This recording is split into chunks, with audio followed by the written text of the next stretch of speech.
Selamat datang Garuda Muda U16 Indonesia, di laga final Piala AFF U16, 2022. Ini adalah video ulasan pertandingan, dalam laga final Piala AFF U16, 2022. Kali ini, Timnas U16 Indonesia, melawan Timnas U16 Vietnam.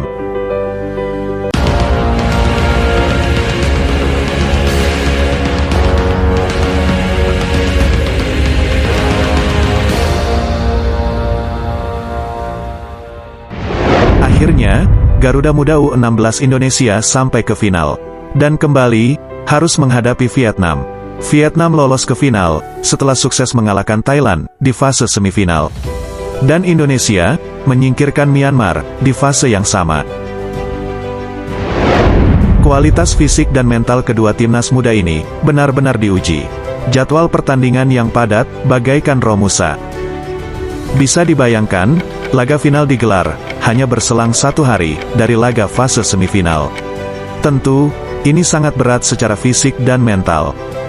Tapi, skuad asuhan Bima Sakti ini, telah membuktikan, mereka mampu dan bisa.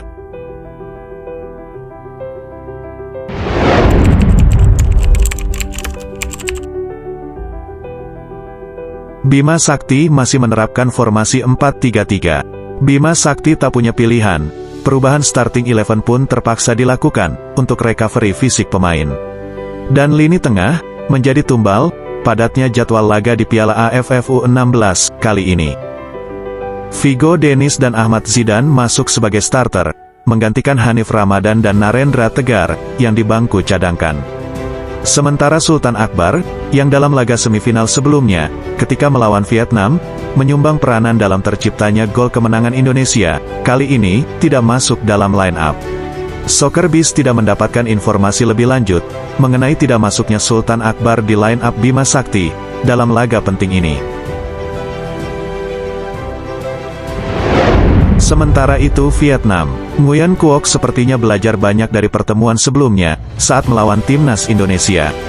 Yang mana, menumpuk pemain di tengah, tidak bisa menjinakkan serangan sayap Indonesia. Nguyen Quoc kali ini melakukan sedikit perubahan formasi, dari 3-5-2 di laga sebelumnya, menjadi 3-4-3, pada laga kali ini. Formasi ini, memungkinkan Vietnam melakukan serangan-serangan tajam, sekaligus bertahan, dari serangan balik sayap Indonesia.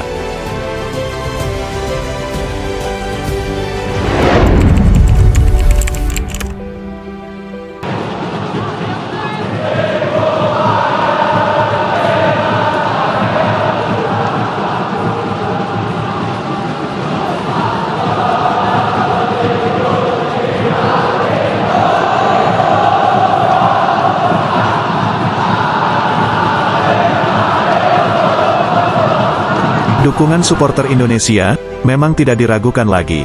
Walau yang bertanding hanya timnas level junior, tapi, antusiasme penonton, layaknya menyaksikan laga timnas senior.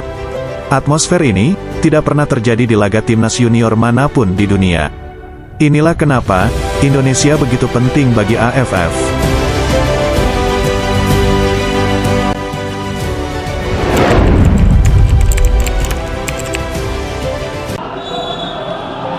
Pada awal babak pertama, timnas Indonesia U16 agak tegang. Maklum, di laga final ini, mereka bermain di hadapan puluhan ribu supporter, dan ada orang tua masing-masing pemain, yang menyaksikan langsung di stadion. Di laga final ini, Vietnam cukup disiplin dan memberikan perlawanan sengit. Serangan yang dibangun Arhan Kakak dan kawan-kawan, sering putus di tengah jalan.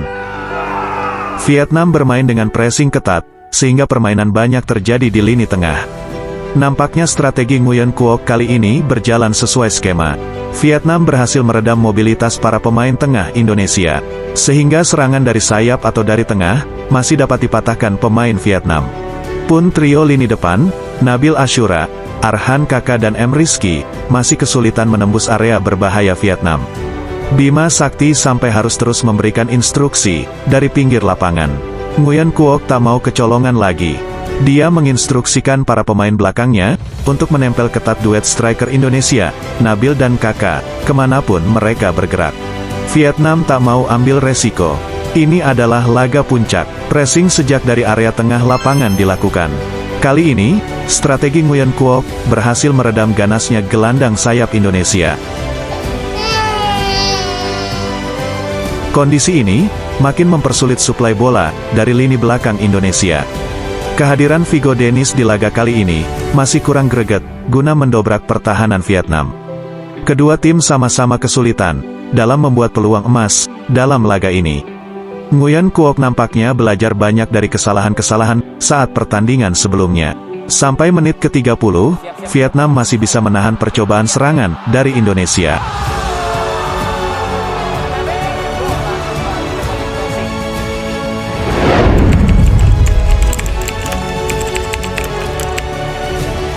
Nguyen Quoc cukup jeli, sekaligus licik. Dia sepertinya mencuri style Bima Sakti, dan mencoba membaca apa yang ada di pikiran Bima Sakti di laga kali ini. Fleksibilitas posisi pemain adalah salah satu gaya yang dicuri Nguyen Quoc dari Bima Sakti. Ini bisa dilihat, pemain tengah Vietnam bisa turun 1-2 pemain ke belakang, sejajar bek belakang, ketika mendapatkan serangan. Dan ketika menyerang, kembali ke formasi 3-4-3. Formasi Vietnam kadang berubah menjadi 4-4-2, bahkan 5-3-2. Seperti tampak di sini, satu pemain sayap kanan Vietnam mengawal ketat M. Rizky. Posisinya hampir sejajar dengan fullback. Begitu bola mendekat, dibantu dua rekannya, langsung mengurung pemain Indonesia. Bila serangan gagal, maka pelanggaran halal dilakukan. Dalam waktu yang sama, bisa dilihat di sini, Indonesia pun menerapkan pola yang sama. Mengurung pemain Vietnam yang membawa bola. Pemain satu ini sepertinya mendapat instruksi khusus dari Nguyen Quoc untuk membantu benteng pertahanan dari serangan sayap Indonesia.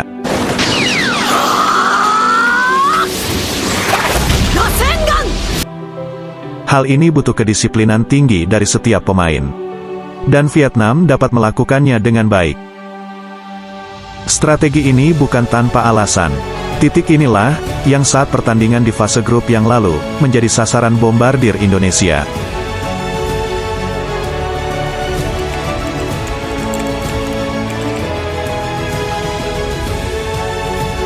Walau Vietnam menggunakan 3 striker, tapi sebenarnya Nguyen Quoc hanya mengandalkan 2 striker murni.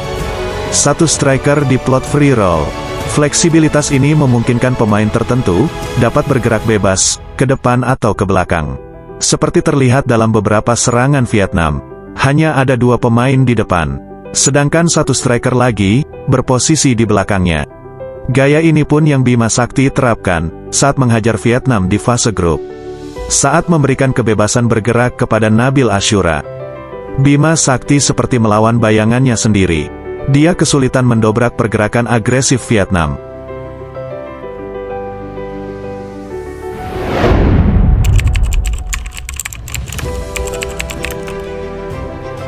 Nguyen Quoc nampak puas dengan kinerja anak asuhnya. Tapi, malang tak dapat dibendung. Di tengah gempuran Vietnam, Indonesia sukses mencuri gol.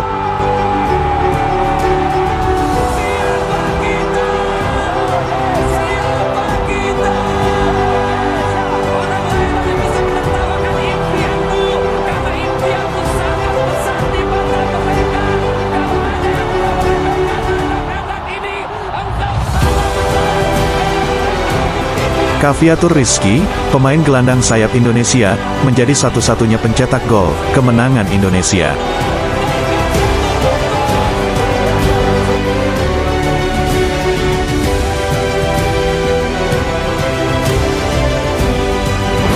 Tak ada gol lagi tercipta sampai pertandingan berakhir. Dengan skor 0-1, Indonesia berhak menyandang gelar juara Piala AFF U16 2022. Vietnam harus puas di urutan kedua. Selamat untuk Garuda Muda. Terima kasih, Bima Sakti. Kemenangan ini, sebagai kado Hari Kemerdekaan Indonesia, ke-77. Oke Brother Soccer Biz, bila konten-konten kami menghibur kalian, silakan bantu channel Soccer Biz berkembang, dengan cara subscribe, share dan like video-video kami. Terima kasih.